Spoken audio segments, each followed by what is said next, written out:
Can you see my screen? Hi, can you see my screen? Why this thing happens? Hello, can you see my screen? Yes, sir. Yeah. So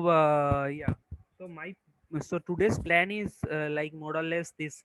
So we'll see a problem that is called satisfiability, and we'll see a variation of that satisfiable problem, and thereafter we some sort of go thereafter from that problem we some sort of like improve our understanding of these classes other than P and NP that has been already covered. And yeah, we'll see some sort of reduction things and all. But let's for the moment that let's first start from this simple looking problem, but it's not simple anyway. So it is called satisfiability.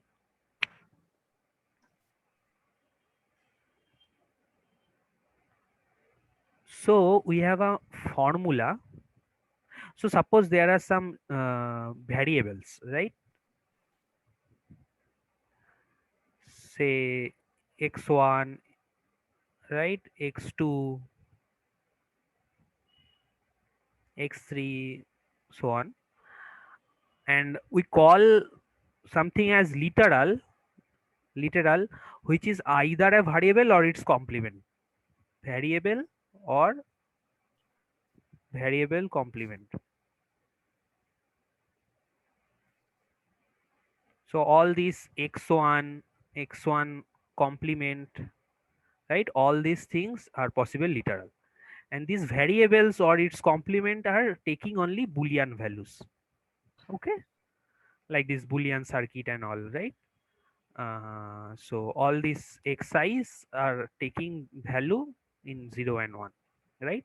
Given this, let's assume and suppose we kind of put together some literals, say x1 or say x2. So this is odd symbol x2 or say x3. This is a suppose this is a clause. This is what we call a clause. A bunch of literals that are connected via these connectives and or. So there are only two connectives that will be interesting. That will be seeing connectives which or and. So this is a clause. So a clause is nothing but a like a set of literals that are like connected to each other via some connectives, right? And we call a formula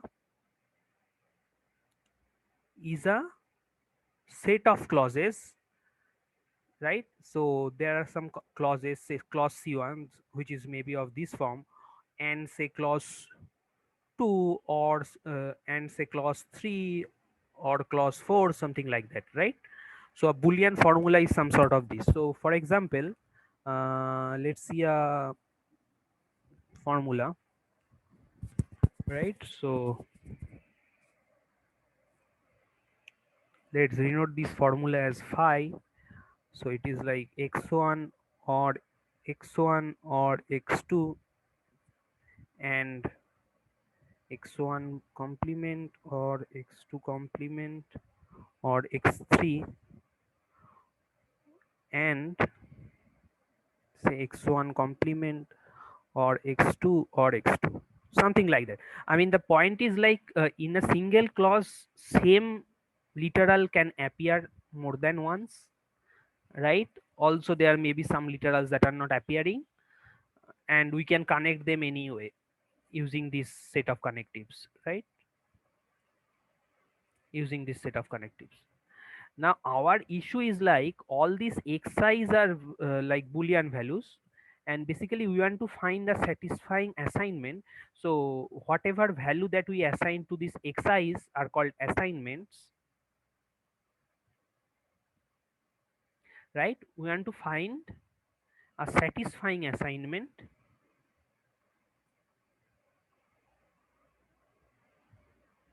satisfying assignment to this formula phi, right? uh,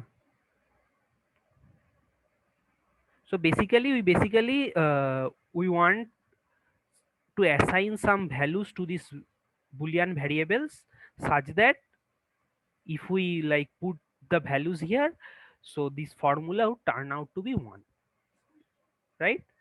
So so that's it. I mean, that is what like sat is, satisfiability, right? So bunch of boolean variables and their complements which are called literal, and they are connected to each other via different connectives, say and or. So they are called clauses, and we put many clauses together, so we get a formula, right? And we want to assign values to these variables, right? Either 0 or 1, because they are boolean. And then we basically want to find where so first thing is to note, suppose we have a assignment to all these xi's. In that case we will get a value of phi, right? Is this okay?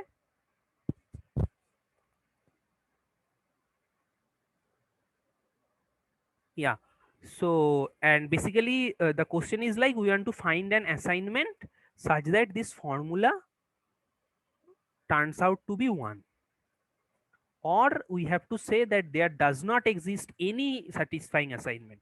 So may be the way we assign these 0 1 values to these boolean variables, it turns out that always this formula phi turns out to be like 0. In that case we say phi is not satisfiable, right? So our question is we want to find a satisfying assignment, or we want to say that it is not possible to find a satisfying assignment because all possible assignments give us value 0. So up till now is it okay? So this is what is called a satisfiability problem, right? And yeah, so up till now is it okay? Hello. I Yes. mean, yeah, so if anybody has any doubt, so I won't be asking everybody individually, but my point is like this is a very crucial thing to understand its definition, right? And everything else will follow. And so if anybody has any doubt at this point of the class, just shout out. I mean, yeah. So because we'll be moving forward, and if this definition is not clear, then like it'll be hard to.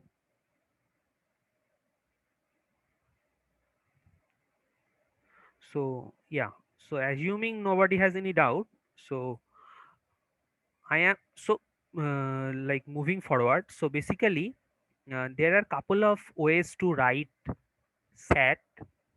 So one possible way to write sat is as a conjunctive normal form, that is called CNF. CNF is nothing but so in CNF form, a formula is defined to be a bunch of clauses, right, that are connected via and connective, whereas each of these CIs, each of these clauses inside them, this say x1 or x2 or x2. So inside a clause, all these variables or their complement, I mean literals, are connected via or gates. So it is basically nothing but, so there are some ors here, right, and there are some and here. So yeah, so let's define it as an and of or. So it is, let's define it this way. So let's define it this way, right? So CNF is and of or. So what may be a possible CNF here? So let's see, as I have said in this class, so a possible CNF is a CNF example.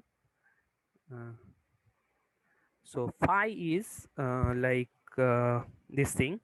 So x1 or x2 or x2 and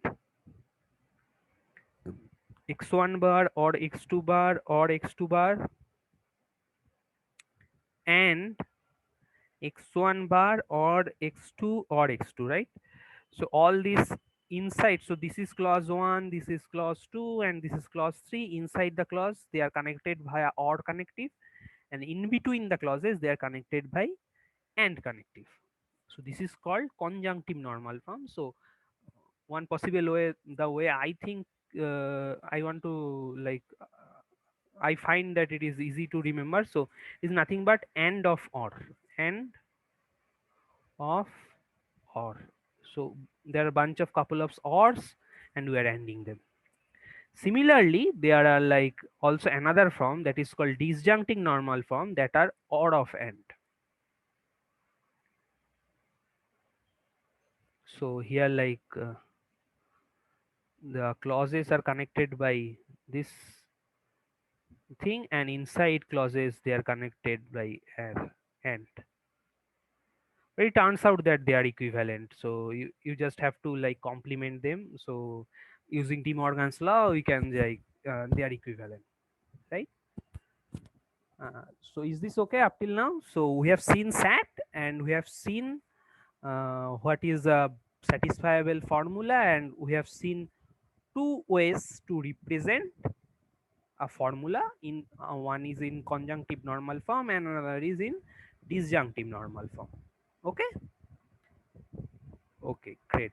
So and since they are equivalent using this De Morgan's law, like you just have to complement some variables and all to keep the value of the formula same. Mm, in that case, we will just be considering CNF here. I mean, for a like a unification of like all these results, but they are actually equivalent. But yeah, so we'll see only CNF here, and we'll in fact see a particular type of CNF.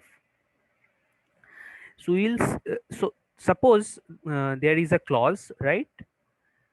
Suppose this clause is like x1 or x2 or x3 or x4, right?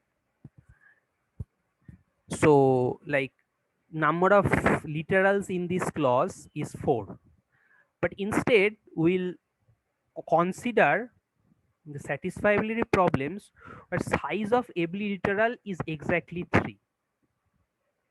Size of every clause is exactly, sorry, size of every clause.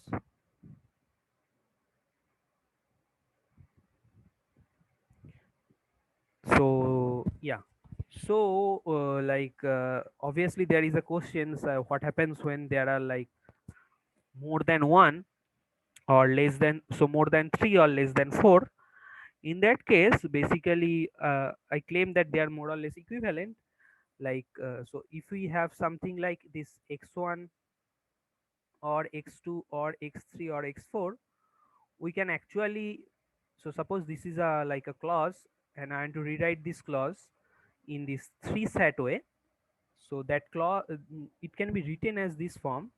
So x1 or x2 or some variable say z, a boolean variable, and a, and like the complement of this thing, right, z complement, right, or x3 or x4, and it turns out that they are like equivalent. So if you like think it a bit more, so they are equivalent.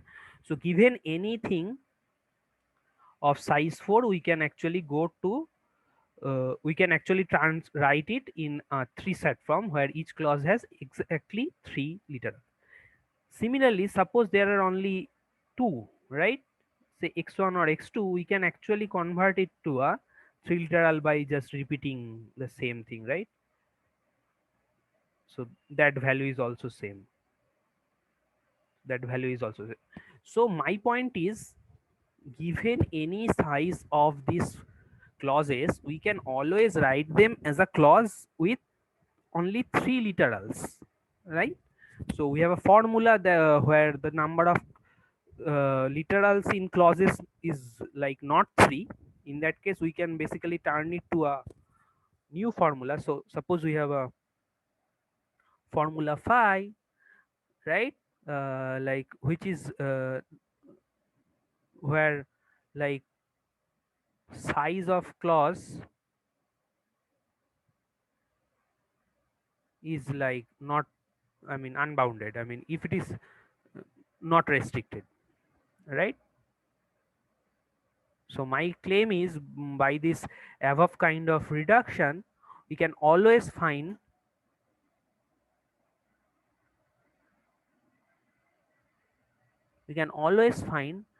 phi prime formula that is slightly different, but whose value is exactly same. So this is a three set. So size of every literal size of every clause is exactly 3, and value of this formula is always equal to value of this phi prime, right? So is it okay? Hello, is this okay? I mean, just please somebody please say, I mean, otherwise I'll really do not understand like what is going on. And of course, if you do not understand, just like stop me and anytime. Sir, is the second step correct here? I'm just having a doubt there. Where? Which Here, step? yeah, this one. The Z, involving the Z. Yeah, yeah, it is correct. I mean, you can like think a Uh, bit more, yeah, because yeah. suppose this is a formula phi, right? Mm-hmm. And this is a formula phi prime, their value would be same. I mean, Z is also a Boolean variable, because now point is we have added this extra variable Z, right? Yeah, But note that suppose value of Z is 0, right? I mean, there are only two possibilities. Suppose we yeah. consider the, so let me just write in a different color. In that case, later it will be easy to follow. Suppose we consider the case that Z is 0, right? Since Z is 0, this becomes 0 and this becomes 1, Yeah. right?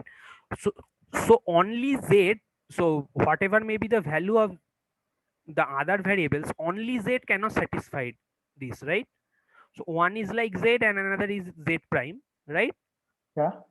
So if we put, and we need a one value here, right?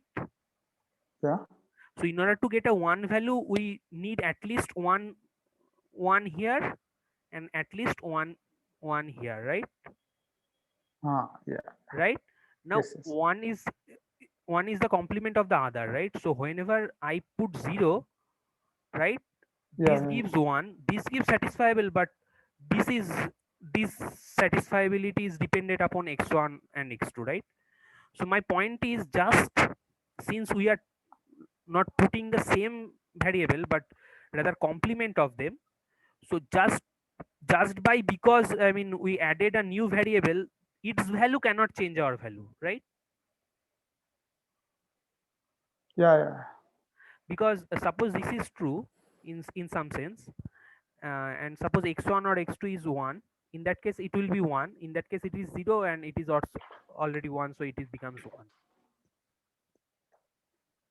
So is it okay, or shall I go once? No, no, yeah, I got it, sir. I got it. So the Thank you. point is like, although I have introduced a new variable that was not previously present, but since I am kind of keeping the both the copies, so Z as well as Z prime, this new variable, so only the value to this new variable cannot change our original value.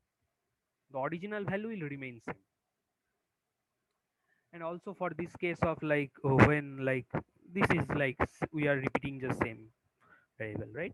So basically my point is like, given a set, it is enough to see only sets written in three CNF form, and further it is enough to see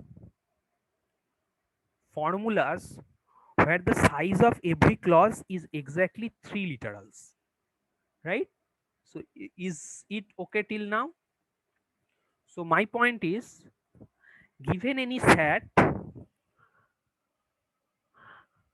right, we can have a three set, right, such that three set formula, say this is set formula phi, right, and we have a three set formula phi prime, right, based upon this conversion and all, such that value of phi is equal to value of phi prime. In fact, they are equivalent. But this 2 and 3 is also the same, right? What?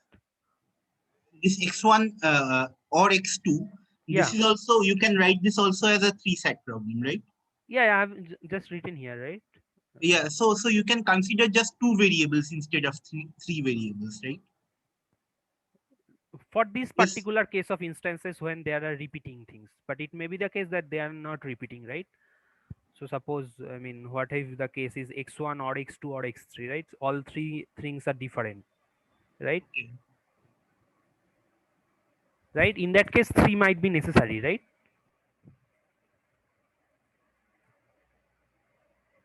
Hello, is it okay? Yes, yes, yes. So I mean, we cannot generalize that way, I mean, right? So since we have proven that in order to consider Yes, actually, I'm not understanding what is special about 3 here. It can be 2 also, 3 also, 4 also. uh yeah, so basically I was thinking about like think it bit later, but yeah, as you have pointed out, so it turns out that 2 set can be 2 set is in P. So given a 2 set formula, we can actually solve it in polynomial time, whether it has a satisfying assignment or not. So basically, given a this 2 set formula phi, we can basically convert it to a graph G, and we find some reachability problem in this new graph G that we have converted from this phi. It turns out that 2 set problem is in P. But the interesting thing happens when we consider 3 set. So 3 set, assuming P not equal to NP. So 3 set is like 3 set. What shall I say? So 3 set. So if we assume that P is not equal to NP, right? In that case, 3 set is not in P. And similarly for all these k set where k is greater than equal to 3. So just suppose first consider one set, right? One set is easy, right? Easy, right? Linear time. Two set is also easy, but the hardness comes forward from three set. I mean, three set onwards. So for three set onwards, it is hard, but two set is easy. So you'll.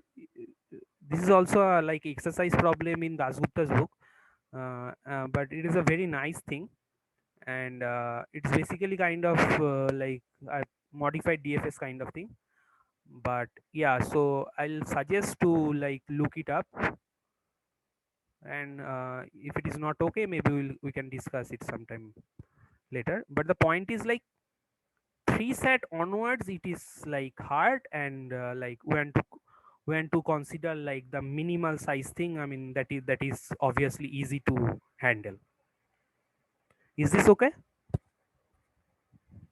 Okay. Yeah. Okay, great. So basically, we'll be considering three set, since for any k set where k is greater than equal to 3, it can be converted into 2 set. And also there is a like But এটা তো বাইরে হয় না না huh? Ki? Hello? Yes, sorry, I just got unmuted. Oh, okay.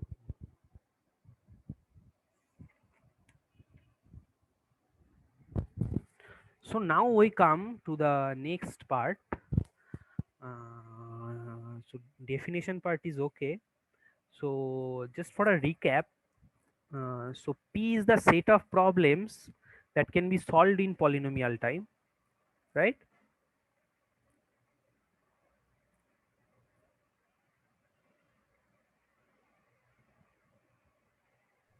আচ্ছা why does it become hard because I find that if there are n variables say x1 or 2xn then there is just only one instance in which all the clauses are unsatisfied, right? Like all of them are zeros in each case, right?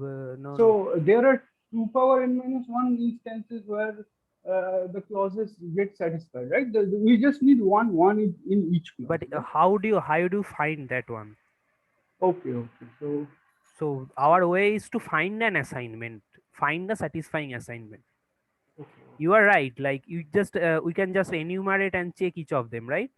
yeah, Then yeah. only I two mean, people. there are 2 power n minus 1 satisfying assignments, no? Just one bad assignment, right? Like No, all the not variables one, half bad assignment, right? I half mean, bad assignments twice. no, I mean it might depend upon the how the variables are interconnected, right? I mean, same Oh, right, variable right, may right. appear twice, right? I mean, it can Okay, happen, okay, okay. right? Okay, Right, okay. Two x1 plus can share one variable. Yeah. or x3 and like x3 bar or say x1 or say x4. I mean, two clauses can also share variables as well as like share their complements, right? So Yeah, yeah. x3 and x3 complement is here, but x1 and x1 are here, right? We are Yes. just only considering the fact that size of each clause is 3, but we are not saying anything more. I mean, we are not anymore, we are not restricting it any further. Okay. Okay. And now, and yeah, the fact that you said like that's a very nice observation. So basically we can just, so for this variable there are 4 variables, right? So we can basically brute force like let's find all 2 to the power 4 assignments and check each of them, right? Yes. But for n thing that is like 2 to the power n, right? Yes. And maybe using some so that takes exponential time, right? Oh, okay, okay. Okay. So That is basically, hard. Right? given a formula, we can find the satisfying assignment in exponential time, but not in polynomial Oh, time. And also, like for special cases of satisfiability, these formulas, you may reduce this thing to say 1.9 or 1. I think 1.9 something is. I'm not sure exactly, but it will. So you may reduce this to, right, but it will still be exponential. I mean, okay. right? Yeah. Yeah. So there is that. You were saying that you were suggesting that we can reduce this to, right? I mean, you said you were taking this to 1.9 We can something. reduce to under several assumptions, not in worst case. So Okay. if we assume that this formula is of this kind and all, I do not exactly remember, but yeah, but I do not exactly remember, so I can give you the reference. But yeah, there are some things I think. But for a special setup, so I am assuming there are some extra structure of these clauses. In that case, we might gain something, but that too not like high. Like it cannot be solved in polynomial time and all. I'm not completely sure about that. So yeah, so you can check it out. I mean, I'm not completely sure, sorry about that, but the point is like in worst case it would take exponential time.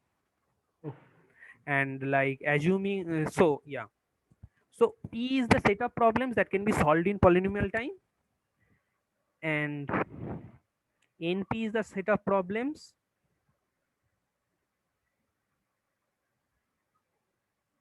verifiable in polytime, right? And we do not know whether P equal to NP or P not equal to NP, of course. And if you can solve it, you will get $1 million from Clay Research Institute. But yeah, so we don't know. But if we assume that P not equal to NP, right? So there are problems that we cannot solve in polynomial time. So now we come to the third part. We now come to the third kind of classes, which are called NP complete, right? Mm, right? And these are quote unquote the set of problems that are hardest in this class NP.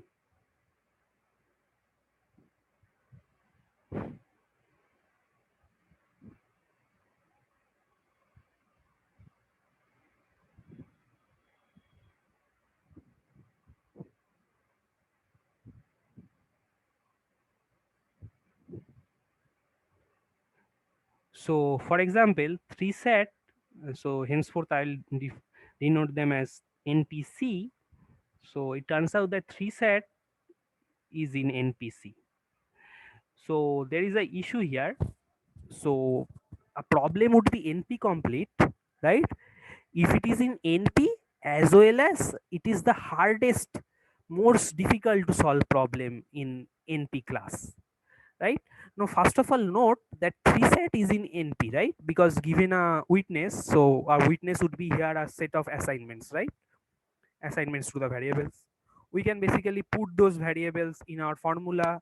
In polynomial time we can check whether that assignment turns out to be true or not, right? So basically so the point I want to make is here, so given an assignment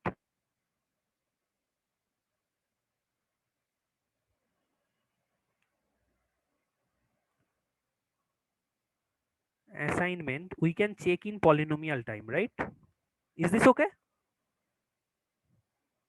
Hello, hello. Nobody. Yes, sir. Yes, sir. Oh, so yeah, so 3 set is in NP, right? Now I am saying that 3 set is also a problem that is in some sense extremely hard to solve. In fact, the most hard problem in this whole class of problems. So basically, if we draw it a bit more, so there is this class P, right? Problems that can be solved in polynomial time, thus the problems also can be verified. So there is this class NP, right? And NP completeness is some sort of here, assuming P not equal to NP.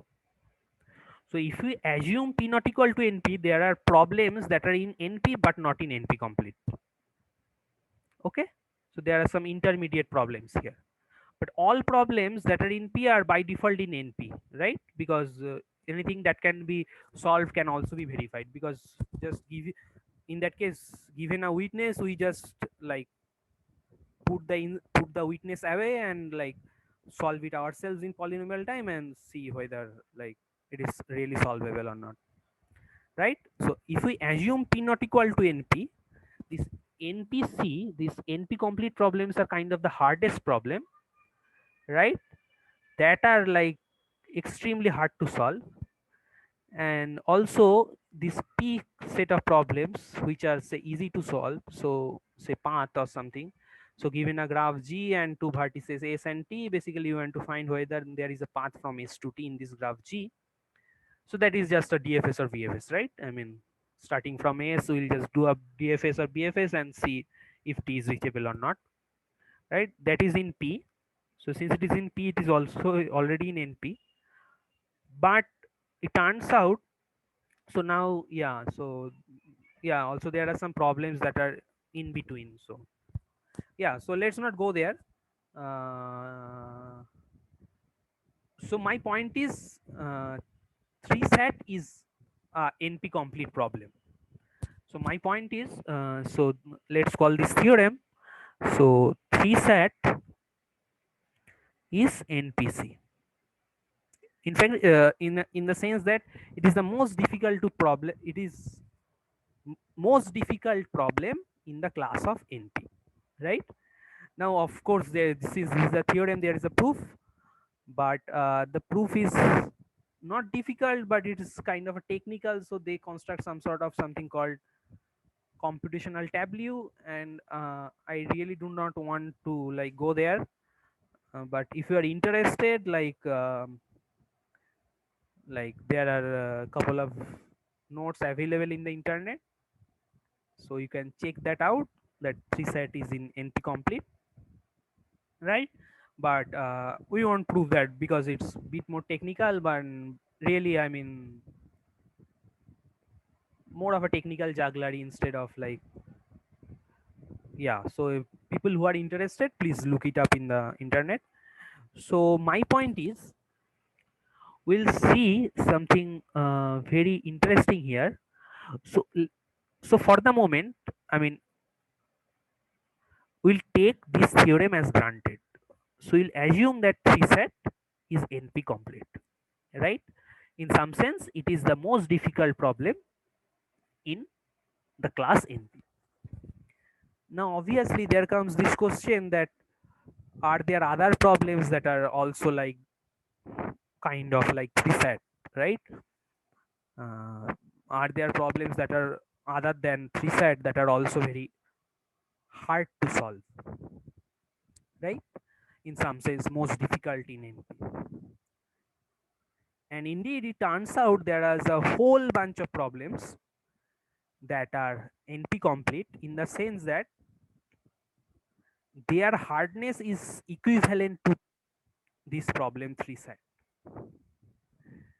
And thus, assuming P not equal to NP, all these hard problems, most difficult problem in this NP class cannot be solved in polynomial time. So I'm assuming P not equal to NP, right? So whatever of this rest of the class today, so I plan to cover something called reduction, right? So basically we'll use this theorem 3 set, right? And from that we'll prove couple of like other problems, say for clique, and from clique we can go independent set,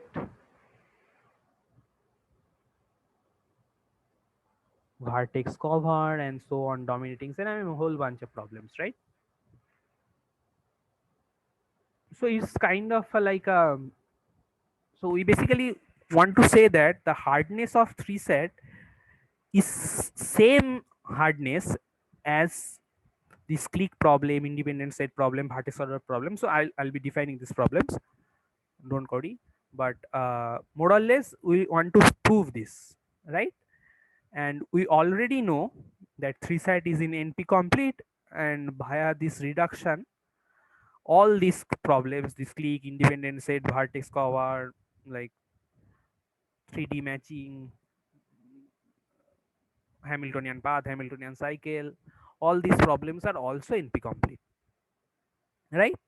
So we for the moment, instead of directly proving this theorem, so we just want to focus on this reduction, right? How can we, so given a 3 set formula phi, how can we construct a clique, right? Such that their like hardness is similar, right? So is this okay? Hello?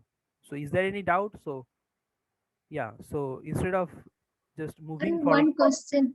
yeah, One yeah, question. NPC is also part of NP, right? yeah, yeah, of course, of course. That is part. And then NPC are the ones which can given a solution that can be checked in polynomial time. That is because it is in NP. But means what is the difference between NP and NPC? How do we distinguish? Yeah, so there are some so note that for definition of NP we are just interested in verifying it in polynomial time, right? Right. Yes, yes. So suppose we consider this path problem, right? So given a graph G and two vertices S and T, we just want to find, we just want to know whether there is a path from S to T, right? Now this is so first of all note that this is an NP problem, right? So if you are given a witness, say this is the path, say S to V1, say V1 to V2 or V2 to V3, something like that, you can check in polynomial time whether that is a valid path, right? Yes. So path is in NP, right? Now, in fact, it turns out that we can actually solve path in linear time, linear in number of edges, using BFS or DFS. So path is also in P, right? So That is also in actually P. your voice has become very low.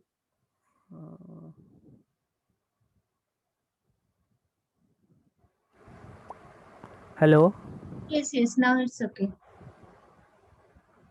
Yeah, for some reason it decreases.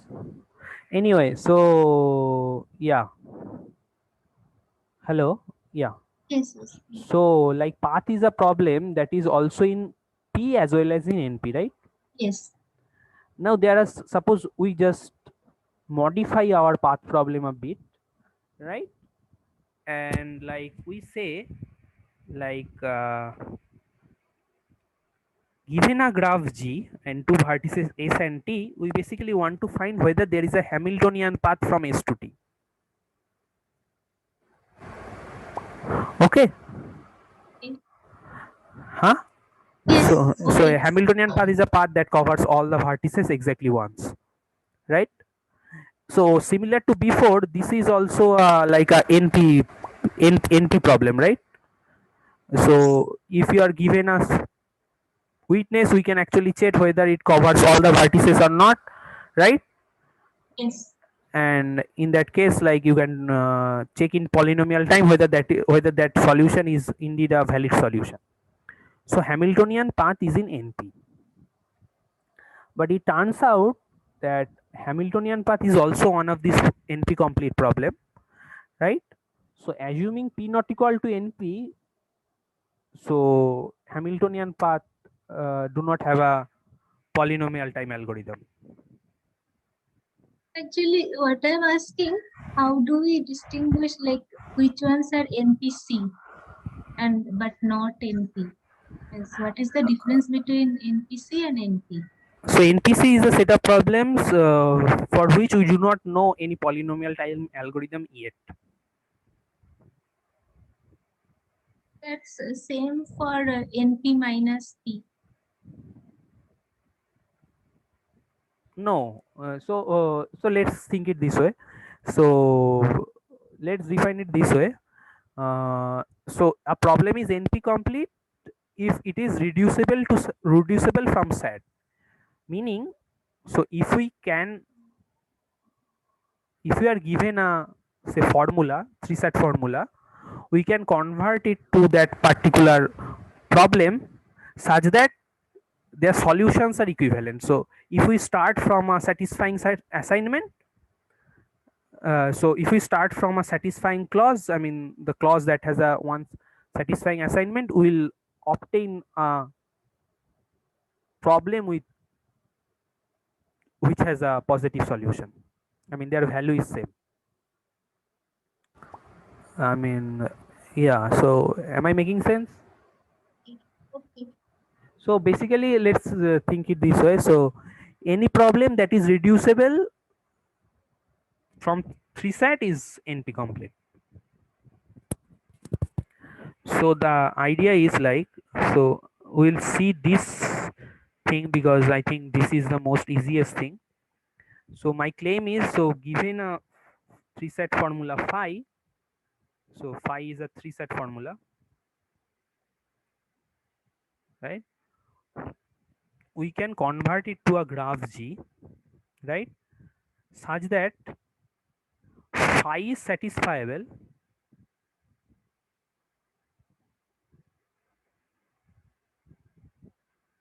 if and only if G has a clique. G has a clique.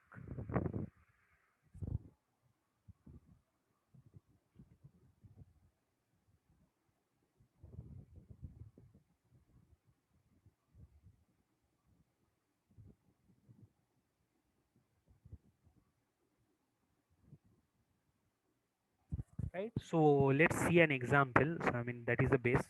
Suppose we start. So suppose we see actually the decision version of this clique problem, right? Uh, right. So clique is given G and a number K, and we want to find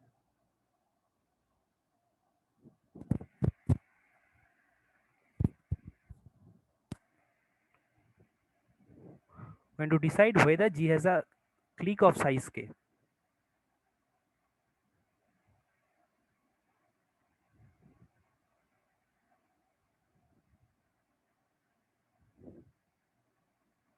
So a clique is a complete subgraph, right? Hello. Hello. Hello. Hello. Hello. Yeah. Okay. Yeah. Yeah. Yeah, I'm just worried whether this connection is lost or not. Okay.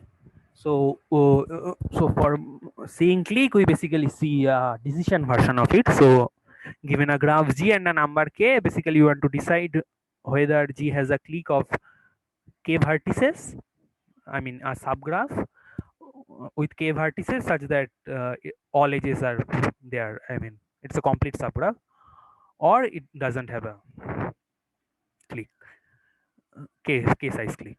Also assume that so we have a formula phi. I mean that is a three-set formula which has K clauses. Okay. So there is this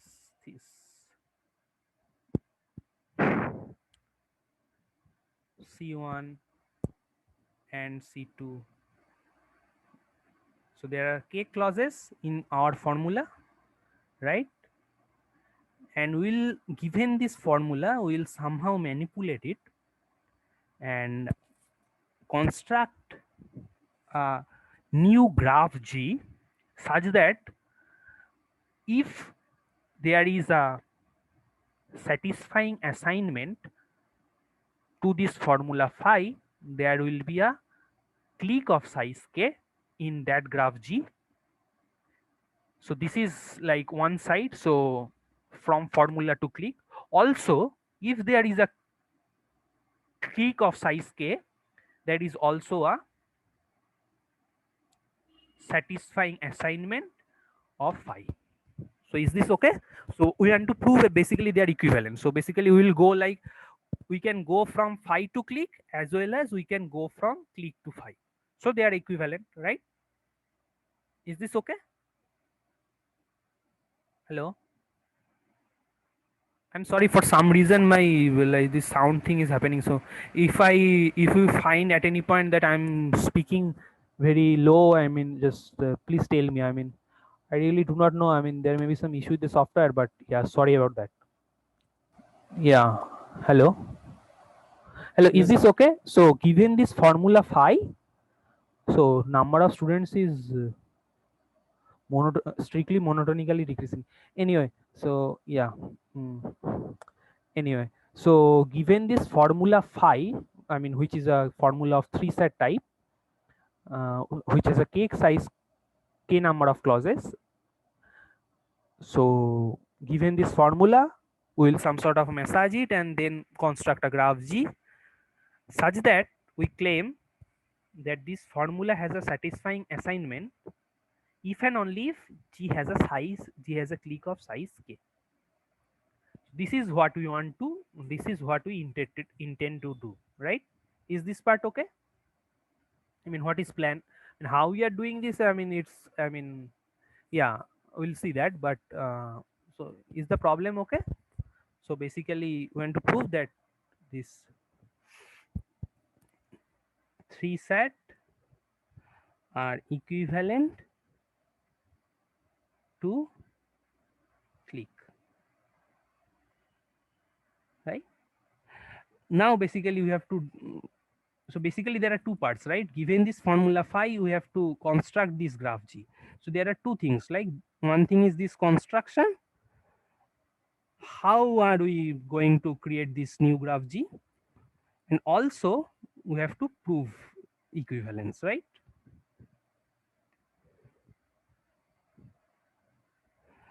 Right. So let us see first this construction. So issue is like, so let's take a small example, and that is I think the best way to see this thing. So let's take a formula phi, right? So I'm just copying this formula from this book, but it works for any formula. I mean,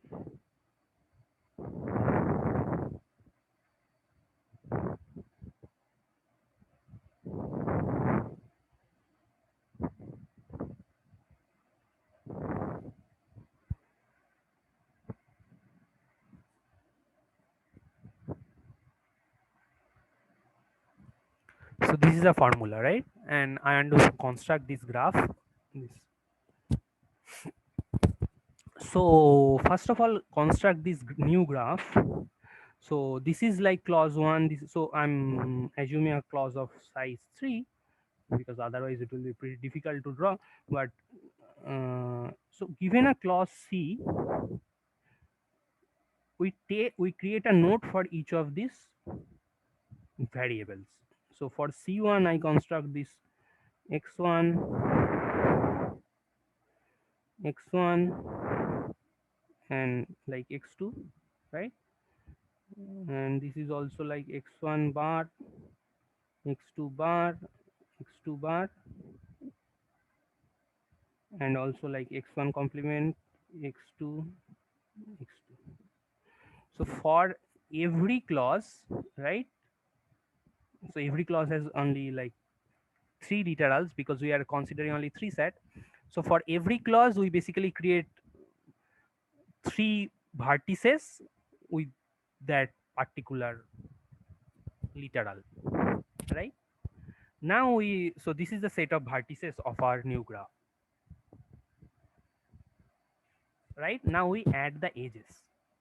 So how we'll add the edges? So given a vertex here, I will add all possible edges except its complement. So for x1, I won't be connecting it to x1 complement, but I'll be connecting it to all other possible things. So I'll connecting to x2 complement or x2, right? Similarly for x1, I won't be connecting here, but I'll be connecting here as well as here, as well as here, as well as here, right? Also for x2, I won't be connecting it to its complement. So I'll be connecting x1 to x1 bar, right? This is also here, right? And also like here, right?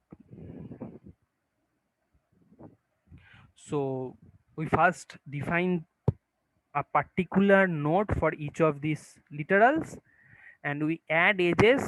We add all possible edges except complement things. So we won't be adding edges between x1 and x1 bar, or x2 or x2 bar, right? So there is no edge between x2 and x2 bar, or there is no edge between x1 and x1 bar. So is this construction okay? Hello? So given a formula phi, given a 3-set formula phi, we are constructing this new graph G, right? Is this okay? Yes, sir. Okay, is it okay to everybody? I mean if it is not, yeah. No, fine with it. Okay. So now we'll prove this equivalence. So part 1 is done, this construction portion is done, right? So we'll see how we are proving the equivalence, right? So let's go to a new page and let me just draw it here. So this is something like,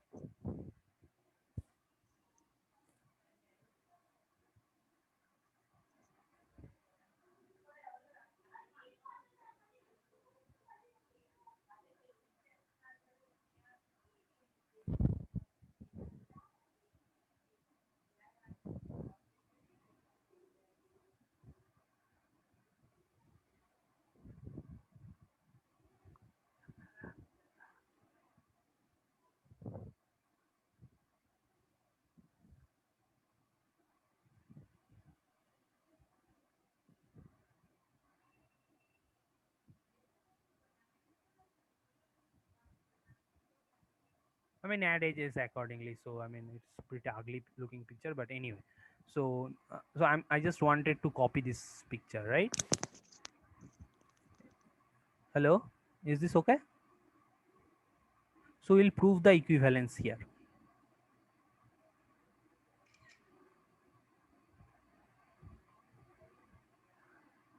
So there are two parts of this equivalence. So first of all, we'll prove that if we start with a satisfying assignment of phi, that in this new graph, there is also a satisfying assignment. So there is also a clique here. So this is like phi to G.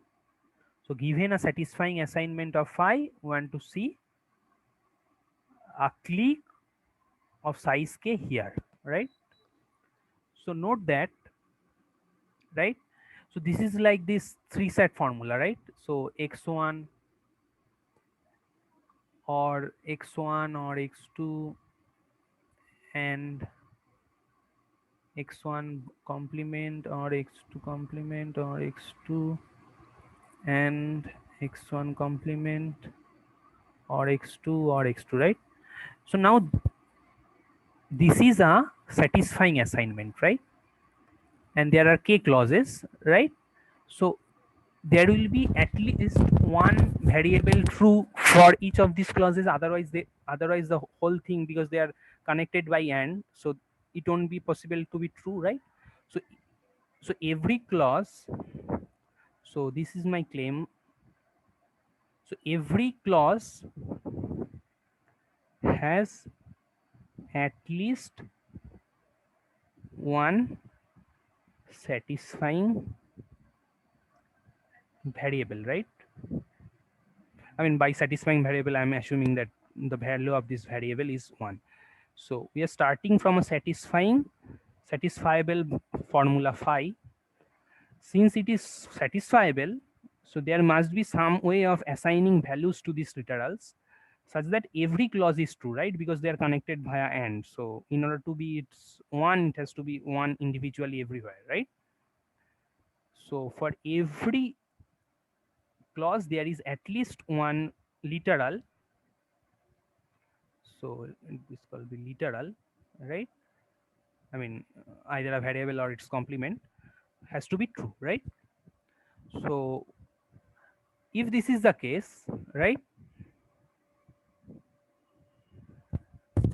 let's move back here, right? So if that is the case, right, suppose here x1 is true, right?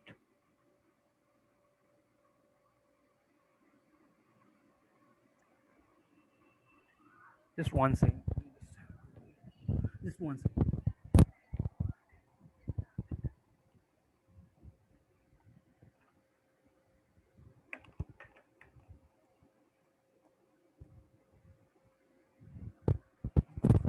Yeah.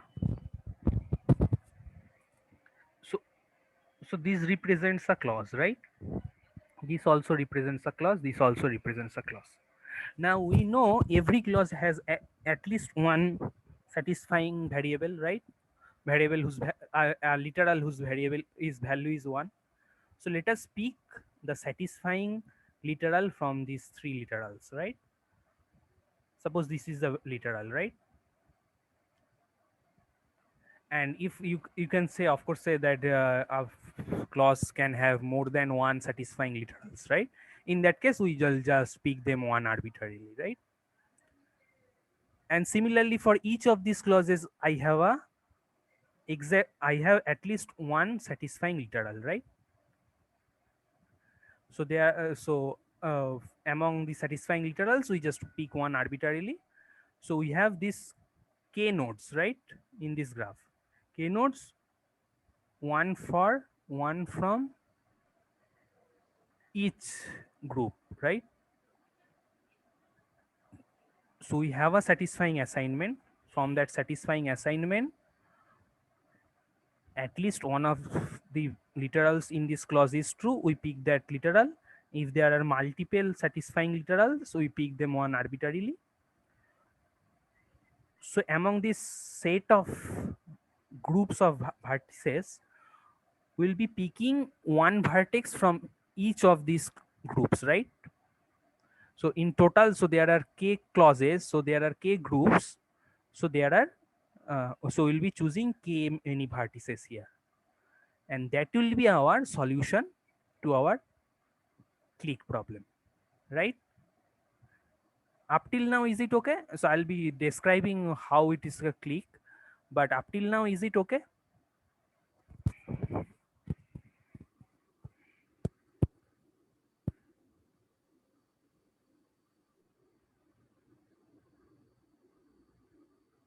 Hello, is it okay?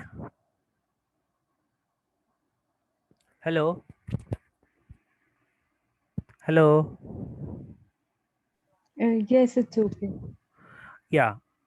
So now my claim is that whatever this k-note set I have picked, it is a clique. Now, first of all, right,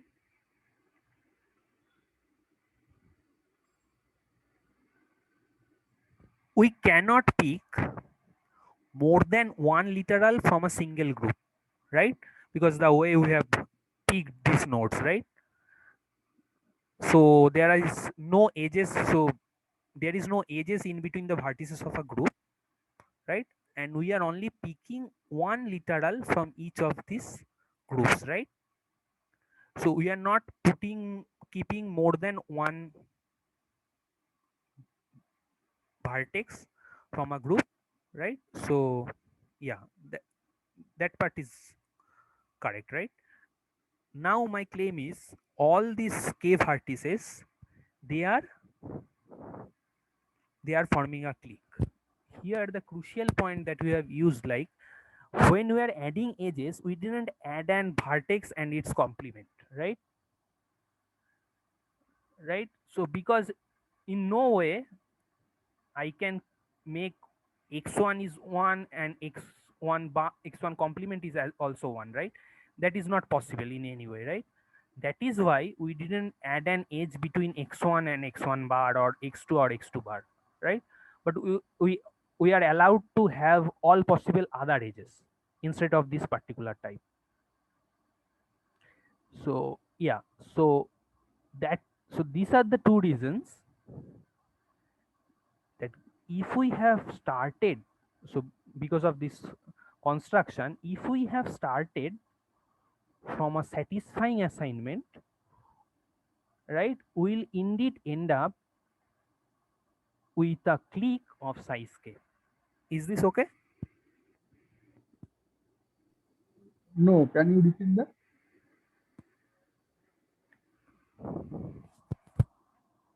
Hello, can you just say once more? Yeah, can you repeat that? I couldn't understand. Oh, so assume this. So you understand this construction, right? Yes. You are just trying to find a clique in this graph, right? I mean, Clique of size k. So but I'm this is kind of a bipartite of graph, no? I mean, no, it's a type. Yeah, tripartite. Yeah, something like tripe. but that doesn't matter. I mean, so given any graph, I mean, we are not saying that is holding for all kind of graphs, but we are just saying that these two problems are equivalent. So given a satisfying assignment, we can construct a graph of this type where, I mean, this equivalence holds. Okay. We are not claiming that given this formula we can construct any kind of graph such that that thing will be that this equivalence will hold, right? Because that is like that will be like extremely powerful, right? Yeah. So we are just claiming only this thing, that given any formula we can construct a graph, a particular type of graphs where this equivalence holds. Okay. I mean, we are kind of proving an existence here. I mean, there exists a particular type of graph where this equivalence holds. We are not claiming it like for all possible graphs. Okay. That's not the claim here. Okay. I mean, that is not the claim in any of these reductions. Basically, I mean, see, just think it in this way. So given any kind of formula, right? I mean, formula can be of any type, like I mean, this tree set, but it can be like it can have many other extra properties, right? What do you mean by many other extra properties? I mean, some other extra constraint like every variable will be appearing only at most say 3 clauses or some many clauses, some sort of this way, right? Okay. Yeah, so it's called, I think, max k set or something. But anyway, so my point is this construction are kind of existential construction. I mean, we are proving that there will be a graph. but we are not saying that that holds for every graph. No, that is Yeah. not what we are like claiming. Okay. So my point is, given any three-set formula, we can construct a graph this way, such that for this particular kind of graph, this equivalence holds. Yeah. Yeah. Okay. So is this okay? So given a satisfying assignment to this three-set formula, we can find a clique of size k in this constructed graph. Is this part okay? Yes. Yes. Okay. Is it okay to everybody? Otherwise, I can repeat it once more. I mean, Hello. yeah. There will be edges between C2 and C3 also, right? Yeah. I didn't add all the edges. Right. I mean, there will be edges here. Of course. Right. This will be an edge here. Right. This will be an Yeah. edge here. That's why I missed that. Yeah. It won't I become a didn't. I just tripartite didn't. thing I now. just no. Yeah. I That's just why I didn't missed. want Yeah. to. Sorry. Yeah. It looks pretty ugly. I mean, Yeah. it is like properly drawn. I mean, proper size and proper position of these nodes. I mean, it might look better. But yeah, with my limited drawing capability, I mean, unfortunately, that's all I can do. Yeah. But yeah, so my main issue is like I just want to convey the idea. I mean, yeah. Thanks. I mean, yeah. So one side is okay, right? So given a satisfying assignment, we can construct a particular type of graph, right? Such that if this particular formula has a satisfying assignment, then in this newly constructed graph, there will be a clique of size k, right? Now note that we are kind of saying that they are equivalent, right? So we have done this part, right? Till now we have only done this part, right? So three set to clique, right? Now we have to go the other way. Now we have to go this way, right? So we start with this way. So if we are given, right, a clique of size k in this graph, right, from that I can find a satisfying assignment, right, to the formula that we have started. So one critical thing that I missed more, see, at first at this construction phase we are just given a satisfying so at the very beginning we are just provided with a formula, right? We really do not know whether it is satisfiable or not, right? Now this constructions, this constructing graph doesn't require that, right? This construction holds even if the original formula that we have started is like unsaid, it is not satisfiable, right?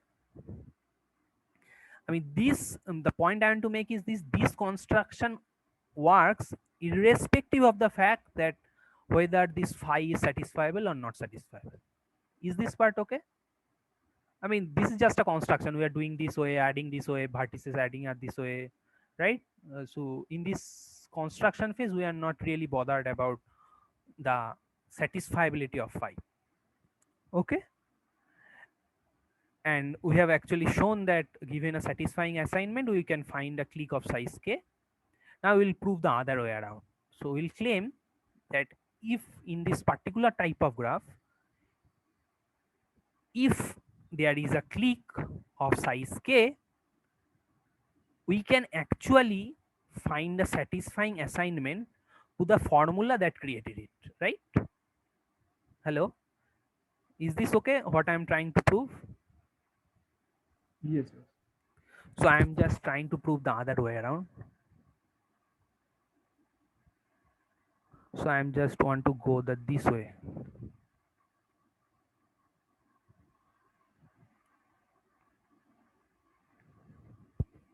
Right? Now note, if it is a clique, right? There is no edges in between this similar group, right? So I'm assuming these three vertices as a group, so there is no edge between this any of this same group, right? So if there is a clique, right, of size k, right, so it must be the case, right, that every group has one vertex in this clique. Is this okay? Because there is no edges in between them, right, inside a group. So if indeed this graph has a clique, then it must be the case that there is one vertex from each of these group. Okay, and my claim is and also note that by the way that we have added edges, we cannot simultaneously have a clique where x1 bar this node as well as this node are present, right? Because they are not even added, because they are not even connected by edge, right? So this x1 bar and x1 cannot be picked simultaneously from a clique, right? Is this part okay? Because they are not added by edges, right? I mean, clique is nothing but a complete subgraph. Hello? Hello? Hello? Hello? Yes, yes, this is okay. Yes, Okay, you are okay. audible there. So if there is indeed a clique, we'll be picking exactly one vertex from each of this group.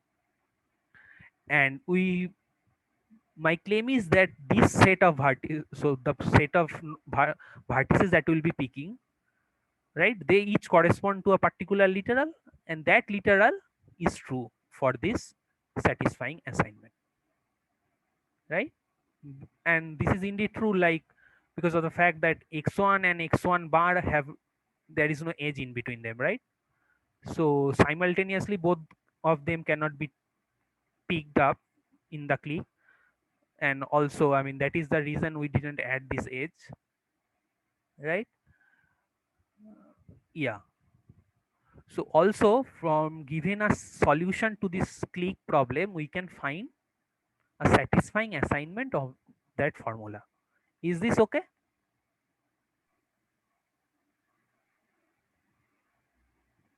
Hello? Yeah, it's okay. Yeah. Okay, okay. So just give me a moment.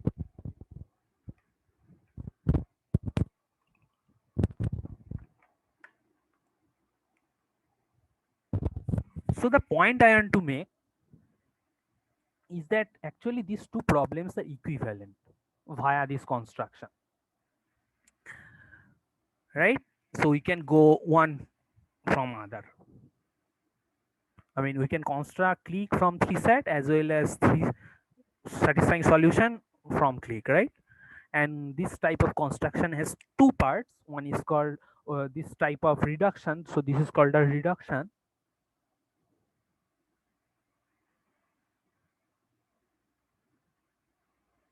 Right? So this type of reduction has two parts. One is this construction and one is this equivalence. Actually, if we kind of think it this way, that the way that we have constructed this particular type of graph actually like helps us this in this conversion. So basically my point is like this construction and proof are kind of dependent of each other. I mean, they go hand by hand, right? I mean, we construct it in such a way such that proving the equivalence is easy, right? And also it is the case that in some cases these construction are kind of tricky. Yeah, so I mean there's nothing can be done about that, but yeah, in some cases it is pretty tricky. But if you solve some more problems, see some more reductions, you can get somewhat a general broad idea. But of course there may be some very tricky reductions and all. But my point is that the point I want to make here is that this construction may be difficult, these reductions must be difficult, but the main thing that I want to say here is this: hardness wise, these two problems are equivalent. Now this question comes, what do you mean by hardness wise equivalent, right? Now note that this construction that we have done, we can do this construction in polynomial time, right?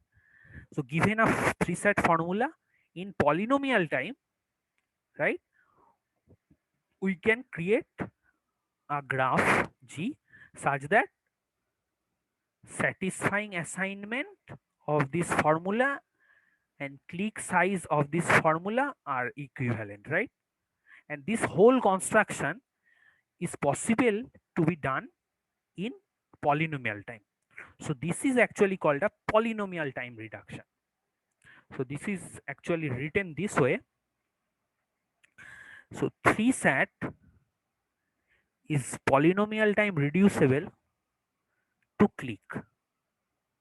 Now one thing to note of this direction here, it is some sort of a opposite. So if you first see this, so first of all, P stands for polynomial time reduction, and there are of course various other type of reductions as well between different other complexity classes, but I won't be going there.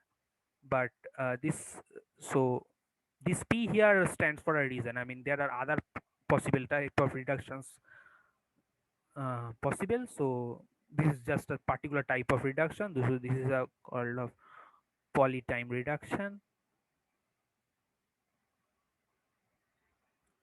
This is the reason why this P is here. Now note the size of less than equal to symbol. I mean, there is a reduction symbol. So if you first see it, I mean, it kind of looks a bit odd, right? I mean, we are kind of going the other way around, right? But this less than equal to symbol or this reduction symbol actually doesn't signify that. So it basically kinds of signifies the fact that given any three set formula, we can construct a clique, right? Such that if we are able to solve clique, we can actually solve this three set. This is why. So in some sense, clique is at least as hard as three set.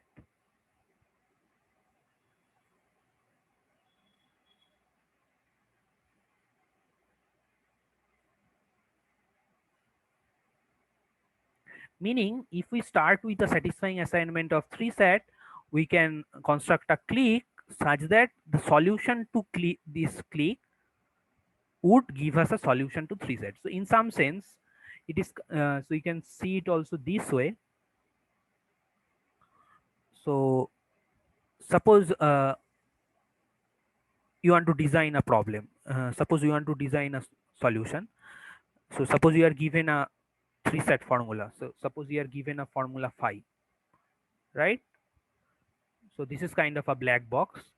Inside, this basically converts it to a clique problem, right? And inside, using this clique, it solves. So it first of all, so assume this is kind of a black box algorithm, right? And somehow we can also see this black box. So we are given a three set formula, and inside this black box, we basically convert into a clique problem and then solve this clique problem,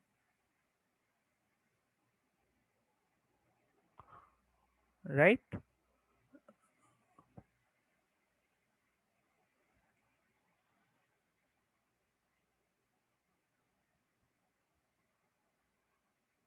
So let's see it this way. So if you are given a three set formula, we basically construct a graph G such that we solve clique on G, right? Then using that solution, I'll give a solution to phi, right? So this is what I mean by three set is polytime reducible to clique. So if you are given a three set formula phi, you can construct a graph G such that using the solution of G, we can get a solution of phi. So in some sense, clique is at least as hard as three set. So this basically represents that clique is at least as hard as. So this is this greater than equal to, I mean less than equal to symbol in that way. So so although this is a less than equal to symbol, I mean a reduction symbol, I mean it is put in this order because of this reason, because using a solution to click we can have a solution to 3 set, right? You just showed the equivalence of 3 set and click, right? Yeah, but the construction, So yeah, okay, so is this the other way around true? Like click is as hard as 3 set? Can we say that? No.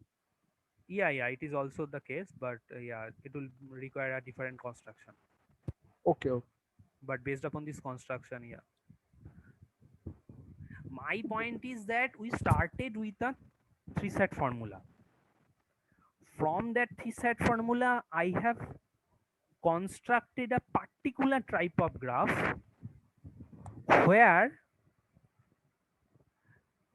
solving a click problem in that particular type of graph can give us a solution to that 3 set formula and vice versa. But if we want the other way around, in that case we have to design, so given a graph G we have to construct a formula, right? Given any type of graph G, so this construction actually works for any type of formula, right? Any type of 3 set formula. In fact, this construction doesn't require the fact that whether phi is satisfiable or not satisfiable, right? I mean, you just give me a formula and you can construct a graph, right? So for that thing, given a graph G, you had to construct a satisfying formula, right? 3 set formula. Yes, This, yes. yeah. Yes. So first of all, I would like to point out that yeah, first of all, is there any doubt? I mean, the point I want to make here is if you are seeing it for the first time, I mean, it might look a bit odd and it might seem very difficult how these constructions are coming and how this equivalence are proving and all. But it turns out that if you see it couple of more times and see couple of more other examples, it becomes much more clear. And also these constructions in some cases are tricky, but for your exam purpose, that won't be the case. Those tricky things won't be given. I mean, right? So more or less some sort of variation of what has been covered would be given. So yeah, this construction can sometime be very tricky, but yeah, so for this class purpose, this course purpose, that won't be a difficulty thing. Okay. And yeah, so so if you are seeing it for the first time, don't worry. There will be other classes that you sort of will be taking, and there will be also tutorials. And if you have any doubts, so you can always like post it in the classroom as well as like ask in the tutorial and all. And yeah, so just try to see for some more examples, right?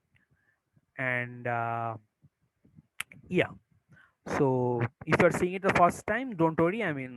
Yeah, it will turn out to be okay. And yeah, for the people who have seen it, more than once, yeah, that is more or less, the idea is okay. Construction in some cases may be very tricky and all, but yeah. Okay. Okay, so is this okay what I have covered? Just this part. I'm not saying some other constructions and all, but if there is any doubt in this kind of construction or this NP complete class or something like that, just please ask. So so NPC is a set of problems which are polynomially reducible from 3 set. Let's define it this way. So basically you have a bunch of problems whose complexity are kind of similar to that of 3 set. Yeah, there is this ham path, ham cycle, right? Independent set, vertex cover, all these problems are hardness wise equivalent to 3 set.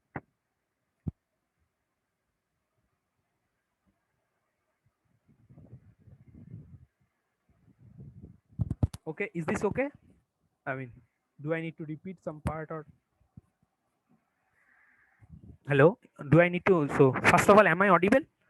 For some reason, this sound. I don't know. Hello? Yes. Hello? Yes, you are audible. Yeah, yeah. So, is there any doubt regarding what I have covered till now?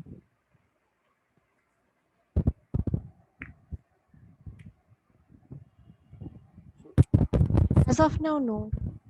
Yeah. So, is there anybody who has any doubt? I mean,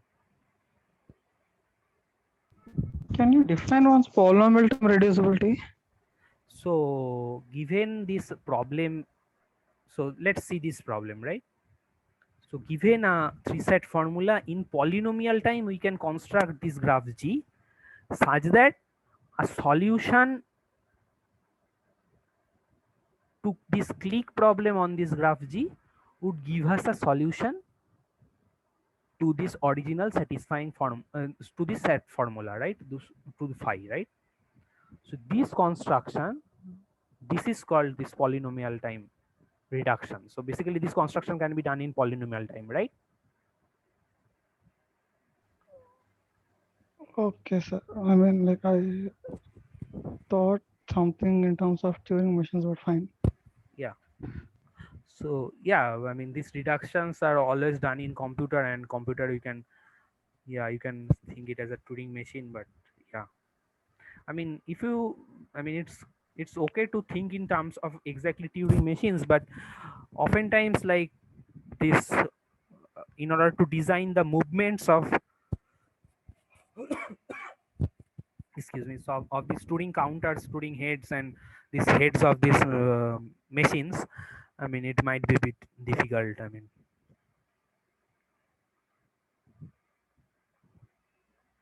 yeah. So now I'll just give you a bunch of problems from for to check you out at home, and some of them are is in NP complete and some of them are is in P, but you have to some sort of like find them out, right?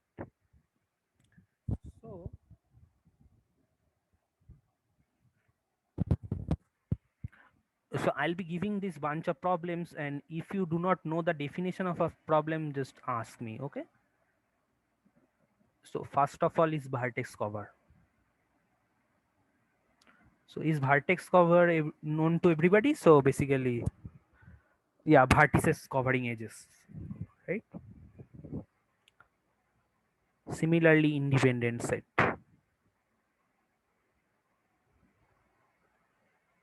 So given a graph G, a set of vertices is independent set such that, right, there is no edge in between them. So of course, like this is the minimum vertex cover, and this is like maximum independent set, right?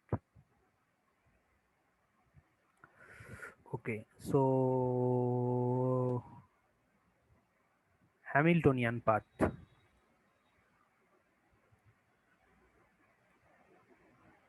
So given a graph G and two vertices S and T, we want to know whether there is a Hamiltonian path from S to T.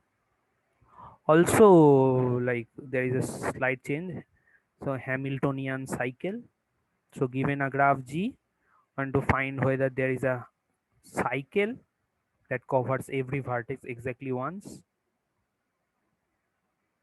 So this Eulerian path, right? So given a graph G and two vertices S and T, you want to know whether there is a path from S to T that covers every edge exactly once, right? And similar to that I have covered what happens with two set. So is two set is in P, or is it NP complete, or is it in NP? What is the case, right? Similarly, 7 is like 4 set, right? Okay, and what kind of thing that I want to give more? Uh,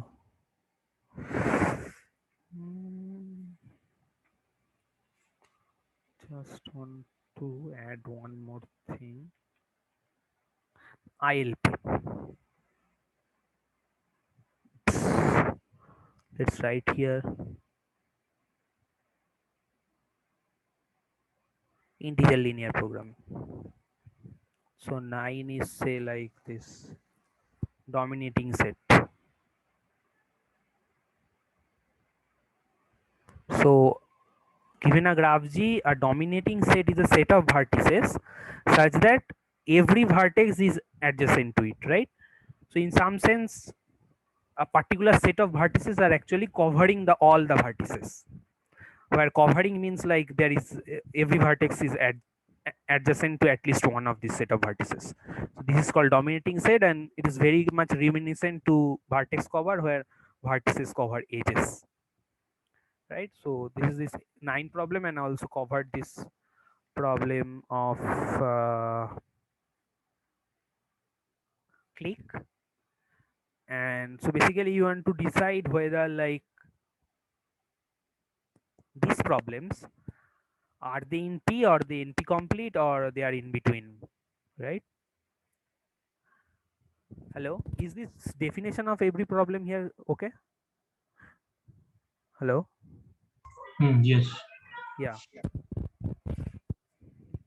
Shantanu, one question is there.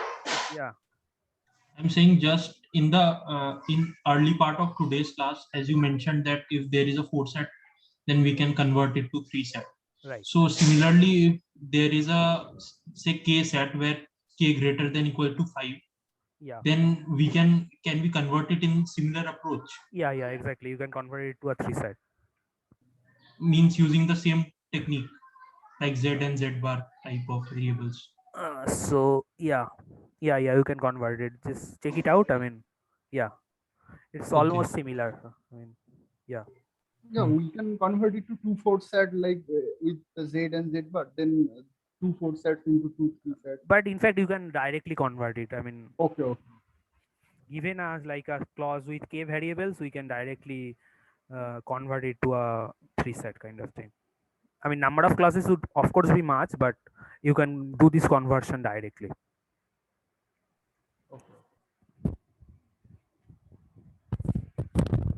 So I know, I mean, if you're seeing it the first time, I mean, it might be a little bit, it might seem a bit difficult, but yeah. So, so if you see a couple of more examples, and I believe like it will be okay.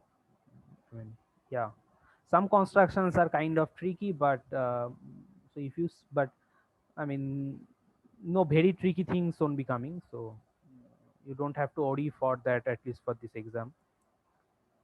And also I want to mention that this construction and these proofs are goes hand in hand, right? I mean, will be constructing in such a way which helps us to prove it, right? And it turns out there is a, I mean, like P, NP, NP complete are not only the complexity classes. I mean, there is a whole batch of complexity classes. I mean, yeah. So there is a, I mean, there is in fact a very strong research area, complexity theory. I mean, yeah. That basically tries to understand what can and cannot be done under various resources. So here, like, we are only interested in time complexity, right? Here we are only interested in polynomial time complexity, right? But what happens, we are interested in space complexity, right? What can we do with polynomial space? Something like that. I mean, there is a whole bunch of areas. So yeah, so it's just a very beginning. Yeah, but those won't be covered, but at least in this course. But yeah, so there is whole bunch of things there. Yeah. Yeah, so is this okay? So let me just stop this here.